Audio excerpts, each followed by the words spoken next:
noté qu'il y a de gros mécontentements, mais aussi beaucoup de méfiance vis-à-vis du rapport du PRB.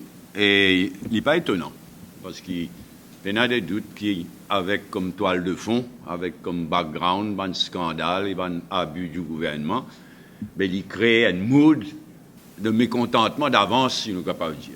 En tous les cas, un ministre, il vient dire que la mise en pratique du rapport PRB pour coûte 3 milliards. Bizarre, il y a un breakdown. Un intensif global comme ça. D'autant plus qu'il m'a noté dans une interview du directeur du Pay Research Bureau, il y a combien va coûter l'application de ces mesures.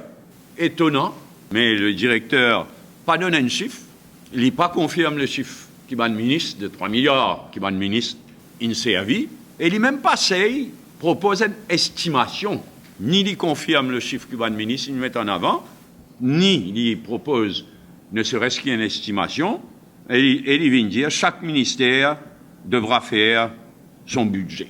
En fait, tabzot tam-tam, qui le ratio entre secrétaire permanent et simple travailleur, il ramenait à 1 à 7.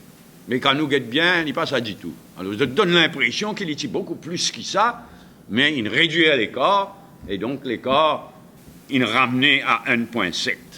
Il est 1,7, 1 à 7,3. Et donc, si, au lieu de 1 à 7,3, ramène à 1 à 7, il n'est pas un grand achievement. Parce qu'il dépend de qui point.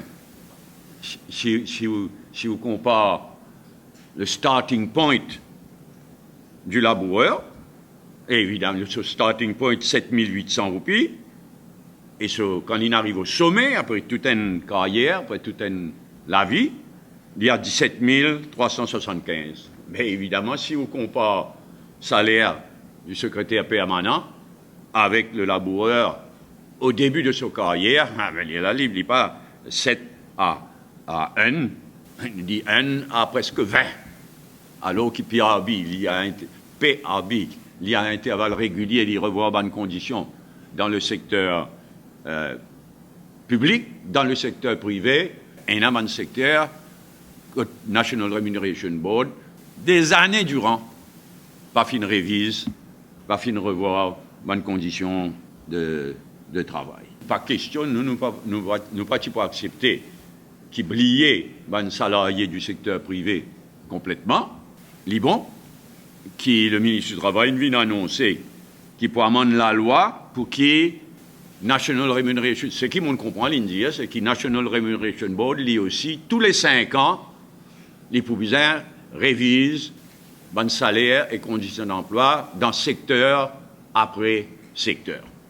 Ah bien, il y a un bel retard à rattraper là. C'est pourquoi il est bien dommage que le ministre du Travail pas nous donne un délai quand ça texte de loi là pour devant le Parlement. La loi, c'est quelque chose, mais bizarre, donne au National Remuneration Board les moyens pour faire ce travail-là. Ça, comité présidé par Xavier Duval pour voir, entre autres choses, le financement de bonnes partis politiques. Alors, hier, le Conseil des ministres a annoncé que ce comité-là, il soumet ce bonne recommandation au cabinet et que le cabinet finit approuvé. Seulement, pas dire à nous qu'il y en a. Qui bonne recommandation là était, en tant que leader de l'opposition, il devait même nous demander rendre public les détails de bonnes recommandations qui le comité présidé par Duval faire. Dans l'intervalle, demande state law, mais state law, comme nous tous connaissons, il travaille la base de drafting directives. Il faudrait y aller exactement. Voilà ce qui nous souhaitait qui dans la loi là, je vais faire le drafting nécessaire. Mais policy, c'est pas state law. Policy, c'est qui bonne recommandation qu'ils avaient Duval faire. Et si qu'il le bill aussi, aussitôt que le bill paraît, c'est qu'il le lit. Il y a un article clairement manipulé par quelqu'un au ministère des Finances. Il vient dire, comment dire, la construction des Heritage City, tu peux tarder parce qu'il partit dans sa BOT bill qui nous fait voter là, mais maintenant qu'il nous votait, maman, c'était pour démarrer. Quand nous comparons le nouveau la loi avec la loi avant, mais nous trouvons que s'il y a tout dans sa caisse, l'État vient propriétaire après un certain nombre d'années, exactement mot à mot, même mot inutilisé dans la loi d'avant, le Private Public Agreement Act, et maintenant le BOT. Le BOT qui existait avant, sous le PPP Act, déjà fait une sens. C'est manière qui examine ce dossier-là, une demande, un projet. Et deuxièmement, dans le cas de un projet de gouvernement tire Central Procurement Board net là-dedans, éliminé, qui ça aussi naturellement un recul. À un moment donné, Reza peut faire ce discours, et il peut dire, probablement, peut aller vite avec sa BOT là, avec Heritage City en tête. Et Baden, from a sitting position, il dit, non, Heritage City Project, il pas un BOT Project. Donne tous les détails, qui c'est là qui vous finance sa Heritage City là. Alors, nous, en droit demander qui manière, supposément, le gouvernement a l'intention finance le Heritage City Project, mais pour moi pas, me répéter le MMM demander formellement qu'il abandonne sa projet là. Il n'est pas une priorité. Nous pas d'accord du tout qu'il choisisse le consultant et l'architecte étranger sans appel d'offres. Nous pas d'accord du tout qui même pas dit à nous quelle manière pour payer ça, quel pourcentage du projet il pour gagner.